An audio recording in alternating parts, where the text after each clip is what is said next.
ಸ್ವಾತಂತ್ರ್ಯ ಸಿಕ್ಕಿದೆ, ಆದರೆ ನೀವು ನಿಜವಾಗಿಯೂ ಸ್ವತಂತ್ರರೇ ಎಂದು ಒಪ್ಪಿಕೊಳ್ಳಬೇಕಾದ್ರೆ ಈ 5 ಪ್ರಶ್ನೆಗಳನ್ನ ನಿಮ್ಗೆ ಕೇಳ್ಕೊಳ್ಳಿ. 1947 ಆಗಸ್ಟ್ 15 ಭಾರತ ಬ್ರಿಟಿಷರ ದಾಸ್ಯದಿಂದ ಮುಕ್ತವಾದಂತಹ ಐತಿಹಾಸಿಕ ದಿನ. ಆ ದಿನ ಕೋಟ್ಯಾಂತರ ಭಾರತೀಯರ ಕಣ್ಣಲ್ಲಿ ಒಂದೇ ಕನಸು ಇತ್ತು, ಸ್ವತಂತ್ರ ಭಾರತ ಎಂದು. ಆ ಸ್ವಾತಂತ್ರ್ಯಕ್ಕೆ 79 ವರ್ಷಗಳು ಕಳೆದಿವೆ. ಆದರೆ ಒಂದು ಕ್ಷಣ ಯೋಚಿಸಿ, ನಾವು ನಿಜವಾಗಿಯೂ ಸಂಪೂರ್ಣ ಸ್ವತಂತ್ರರೇ?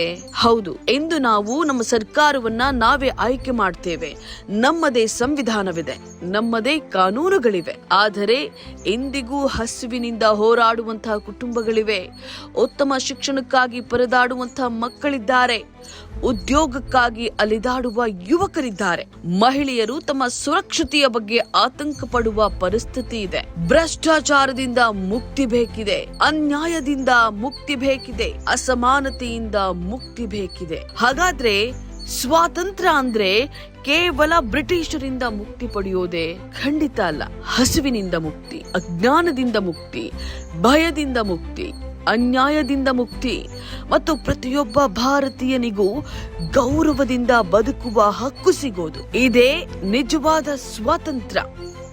ಸ್ವಾತಂತ್ರ್ಯ ಹೋರಾಟಗಾರರು ತಮ್ಮ ರಕ್ತ ಮತ್ತು ತ್ಯಾಗದಿಂದ ನಮಗೆ ಈ ದೇಶವನ್ನ ನೀಡಿದ್ದಾರೆ. ಈಗ ಪ್ರಶ್ನೆ ನಮ್ಮ ಮುಂದಿದೆ, ಅವರು ಕಂಡ ಕನಸಿನ ಭಾರತವನ್ನ ನಾವು ಕಟ್ಟುತ್ತಿದ್ದೇವೆಯೇ?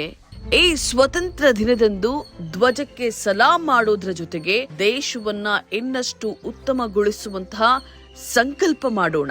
ಯಾಕಂದ್ರೆ ಸ್ವಾತಂತ್ರ್ಯವನ್ನ ಪಡೆದದ್ದು ನಮ್ಮ ಹಿಂದಿನ ತಲೆಮಾರು, ಅದನ್ನ ಅರ್ಥಪೂರ್ಣವಾಗಿಸುವಂತಹ ಜವಾಬ್ದಾರಿ ನಮ್ಮದು.